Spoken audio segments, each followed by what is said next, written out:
बिस्मिल्लाहिर्रहमानिर्रहीम। मैं हूँ बिलाल डार। दोस्तों, हमने आपको मुख्तलिफ ममालिक की सैर करवाई और पाकिस्तान के मुख्तलिफ शहरों के बारे में बताया। आज मरी के हवाले से मैं कुछ आपको ऐसा बताने जा रहा हूँ जो आपने इससे पहले कभी ना सुना होगा, ना पढ़ा होगा और ना शायद देखा होगा। जी हाँ, मैं आज आपको एक ऐसा इंकशाफ करने जा रहा हूँ कि मरी के अंदर बाज़ार हुसन कहाँ था। मरी के जैसे मरी की एक तारीख़ है, हर शहर की एक तारीख़ होती है। मरी की तारीख़ का एक ये भी पहलू है कि यहाँ अंग्रेज़ दौर से एक बाज़ार हुसन था और उस बाज़ार हुसन की डिटेल्स मैं आपको बताऊँगा। ये हम इस वक्त मरी के दिल GPO चौक में खड़े हैं और मेरे अक़ब में आप देख रहे होंगे कि GPO चौक की जो मेन बिल्डिंग है वो GPO की बिल्डिंग आपको नज़र आ रही है। अगर हम इस बिल्डिंग से थोड़ा सा घूम जाएँ और इस तरफ आ जाएँ तो आपको मेरे अक़ब में एक स्ट्रीट नीचे जाती हुई दिखाई दे रही है। ये दरअसल वो स्ट्रीट है जो अंग्रेज़ के दौर में उस वक़्त यानी जब बरसगीर पर अंग्रेज़ की हुक्मरानी थी तो यहाँ पे इस गली में एक बाज़ार हुसन हुआ करता था। ये वही बाज़ार हुसन था जिस तरह से लाहौर में एक हीरा मंडी जिसको कहते हैं, इसी तरह मुख्तलिफ़ शहरों के अंदर मुख्तलिफ़ बाज़ार हुसन हैं।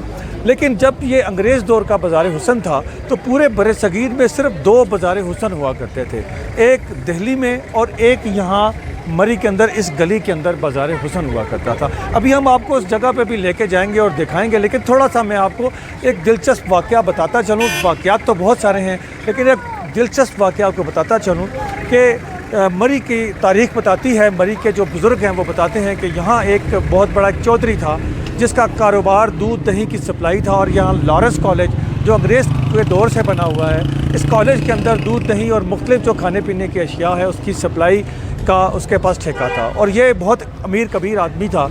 इसके बेटे की शादी तय हुई और इसके बारे में यहाँ के लोगों का कहना है कि शादी के मौके के ऊपर उसने दिल्ली से तवाइफ़ों को बुलाया कि जिसमें वो मुजरा करवाएंगे या नाच गाना होगा। जब दिल्ली से खुसूसी तौर पर ये लोग आए, ये ख़वातीन आईं और उन्होंने शादी से पहले, शादी वाले दिन यानी निकाह से पहले जब दुल्हन को देखा तो उन तवाइफ़ों ने चौधरी को जाके यानी अपने मेज़बान को बताया कि ये जिस लड़की के साथ आप अपने बेटे की शादी करने जा रहे हैं ये लड़की ठीक नहीं है, इसका करैक्टर ठीक नहीं है। ये सुनने की देर थी कि चौधरी ने फिल-फौर बारात वाले दिन वो शादी तोड़ दी और उसके बाद अगले दिन उन्होंने एक रातों रात एक और जगह रिश्ता तय किया और अगले रोज़ वो शादी तय पाई। दोस्तों, यकीनन आपको ये भी बताता चलूँ कि यहाँ के लोगों का ये भी कहना है कि वो अमीर कबीर जो चौधरी साहब थे बाद में कंगाल हो गए और आज उनकी जो औलाद और उनकी आगे औलाद है वो मामूली नौकरियां यहाँ पे कर रही हैं और उसी लॉरेंस कॉलेज के अंदर उनका एक पोता जो है वो बहुत मामूली सी नौकरी कर रहा है। आइए नाज़रीन, हम आपको इस बाज़ार में लेके चलते हैं और यहाँ के दरो दीवार दिखाते हैं और वहाँ के माहौल दिखाते हैं कि अब वहाँ क्या सिचुएशन और क्या कुछ है। आइए। तवाइफ का मकान या कोठा माशरे में एक बगावत की अलामत तस्वर किया जाता है क्योंकि यहाँ मर्द के बजाय औरत की हुक्मरानी चलती है और मर्द औरत का मोहताज होता है। इस बागीपन की वजह से तवाइफों ने 1857 की जंग आज़ादी में अंग्रेज़ों के ख़िलाफ़ लड़ने वालों का साथ देते हुए माली इमदाद भी की थी। तवाइफ़ें सिर्फ मुजरा और रक्स किया करती थीं, अज़मत फ़रोशी से इनका कोई ताल्लुक़ नहीं था। इनके अपने मकान थे जिनमें नाच गाने की महफ़िलें सिर्फ दूसरी या बालाई मंजिल पर ही हुआ करती थीं। मकान का निचला हिस्सा सिर्फ तालीम और तरबियत के लिए वक्फ था। तवाइफ के कोठे पर ज़्यादातर अफराद सुकून हासिल करने जाते हैं लेकिन उन्हें मिलता धोखा ही है।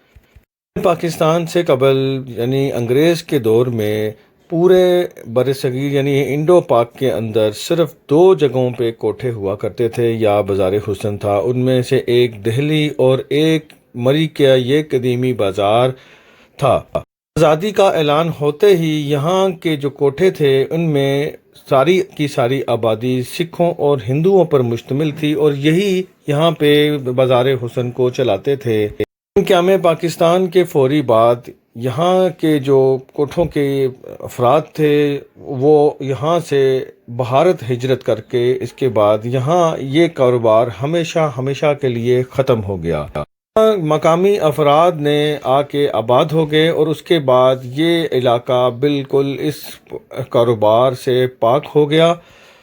کیونکہ مری میں آباد لوگ نہایت اسلامی ہیں اور یہاں اسلامی روایات کا پوری شدت کے ساتھ اس کے عمل درآمد کیا جاتا ہے، اور یہاں اب کوئی ایسا کاروبار کرنے کے بارے میں سوچ بھی نہیں سکتا۔ مری کے افراد نہایت مذہبی ہونے کے ساتھ ساتھ مشرقی روایات کے امین بھی ہیں اور بہت خوبصورت افراد ہیں، اچھے لوگ ہیں۔ میں تو اس بازار میں گھنگروں کی آواز سنائی دیتی تھی، لیکن اب یہاں ایسا تصور بھی ممکن نہیں ہے، بلکہ باہر سے آنے والے ٹورسٹ یا فیملیز آزادانہ بڑے تحفظ کے ساتھ یہاں گھوم پھرتی ہیں اور مری کے موسم سے لطف اندوز ہوتی ہیں۔ یہاں کی آبادی اب باہر سے آنے والوں کے لیے بھی تحفظ کا باعث ہے اور انہیں تحفظ فراہم کرتی ہے۔ دوستو، اگر آپ کو ہماری یہ ویڈیو پسند آئی ہو تو اسے ضرور شیئر کیجیے گا، اور نیچے جو کامنٹ کا سیکشن ہے اس میں کامنٹ کر کے اپنی رائے کا اظہار کیجیے گا۔ آپ یقیناً مری کا آپ نے وزٹ کیا ہوگا اور اس گلی سے گزرے ہوں گے، آپ اس گلی کے بارے میں مزید تحقیقات بھی کیجیے گا، اور ہمارے چینل کو ضرور سبسکرائب کیجیے گا، اور آپ سے ایک اور ریکویسٹ ہے، اس ویڈیو کو لائک بھی کیجیے گا۔